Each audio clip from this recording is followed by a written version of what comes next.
교회가 어떤 의미지, 십자가가 어떤 의미지, 정말로 십자가가 나한테 그렇게 중요한 사건인가?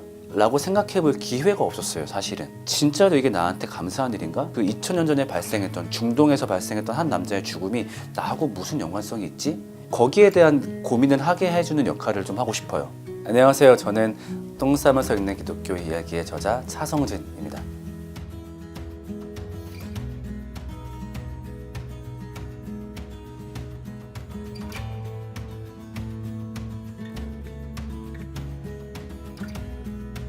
복음을 우리가 이야기할 때 복음을 잘 설명하고 쉽게 쓴 책이나 컨텐츠는 되게 많아요.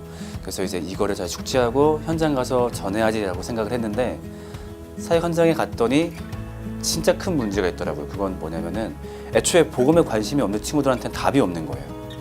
음식으로 비유를 하자면은 되게 맛있는 음식을 우리가 만들어 왔는데 사역 현장 가니까 이 친구들은 애초에 식욕이 없더라고요. 몸이 아프든 어떤 이유든 애초에 식욕이 없다 보니까 아무리 맛있는 음식을 갖고 와도 소용이 없는 거예요. 근데 이 상태에서 복음을 전하는 거는 마치 어떤 느낌 들었냐면은 막 아픈 사람한테 야 먹어, 이거 맛있는 거야, 이거 얼마나 맛있는 건데 얘가 뭘 모르네? 하면서 이렇게 강요를 하고 있다는 기분이 들게 되더라고요. 그래서 이럴 게 아니라 복음을 왜 들어야 되는지, 복음에 대한 목마름, 복음에 대한 갈증을 먼저 불러일으키는 게, 즉 영적 허기를 회복시키는 게 먼저겠구나. 우리가 예를 들면 산소의 소중함을 느끼고 싶으면 되게 간단한 방법이 있잖아요. 숨을 참으면 알 수 있는 것처럼 참으면, 그랬다가 팍 숨을 쉬는 순간 아, 이게 진짜 공기가 소중한 거구나 알게 되잖아요. 마찬가지로 복음이 왜 소중한지 알게 되려면 복음의 공백을 느끼면 된다고 생각이 들어요. 복음의 공백은 결국 죄와 죽음이 해결받지 못하는 상태거든요. 지금 인간의 상태.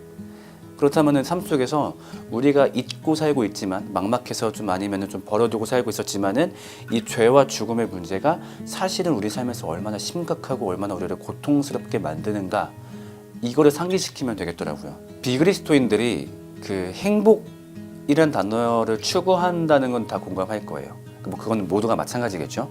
근데 이 책이 얘기하고 싶은 건 뭐냐면은 그 행복이 과연 가능할까? 애써 걸어가는데 그 끝에 목적지가 있지 않다면 너무 험한 거니까, 삶을 살기 전에 네가 어떤 종류의 인생을 계획했든 간에 그 전에 네가 알아야 될 이야기는 좀 있지 않을까? 즉 삶의 근본적인 문제에 대해서 다시 한번 질문하게 하는, 내가 교회를 왜 가지라고 했을 때 이 복음이 너무 감사해가 첫 번째가 아니라 사람들 만나는 게 즐거우니까, 뿌듯하니까, 안 가면 찝찝하니까, 가족의 요구가 있으니까. 우리는 그렇게 지금도 교회를 다니기도 하거든요.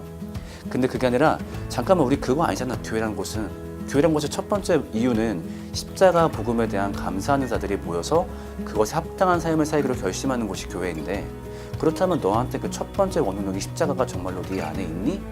나한테 정말로 객관적으로 교회가 어떤 의미지, 십자가가 어떤 의미지, 정말로 십자가가 나한테 그렇게 중요한 사건인가? 진짜로 이게 나한테 감사한 일인가? 2000년 전에 발생했던, 중동에서 발생했던 한 남자의 죽음이 나하고 무슨 연관성이 있지? 여기에 대해서 사실은 생각해볼 기회가 많지 않았거든요.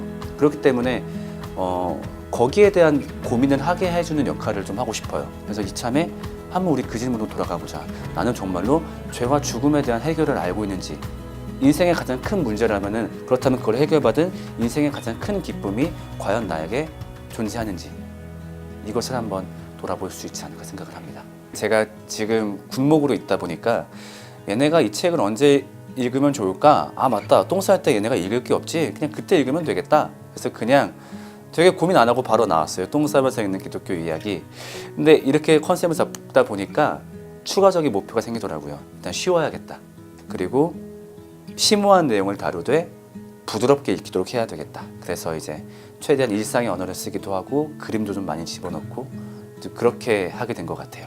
복음의 전 단계를 설명한 책이 아직까지 이런 게 많지는 않은 것 같더라고요. 좀 찾기 힘들었어요. 근데 제가 이 부분을 다룬 이 책이 나와서 되게 어떤 능력 있으신 분들이 이 책을 보고서 이런 얘기 나도 하지 해가지고 이런 류의 콘텐츠가 막 쏟아지면 좋겠어요. 그래서 복음을 잘 설명한 것도 굉장히 중요하지만은 복음을 잘 들을 수 있게 그 마음밭을 형성하는 단계의 책들이 좀 많이 나오면 좋겠다. 그래서 이 책이 사소해지면 좋겠다 하는 것이 저자로서의 사소한 꿈입니다.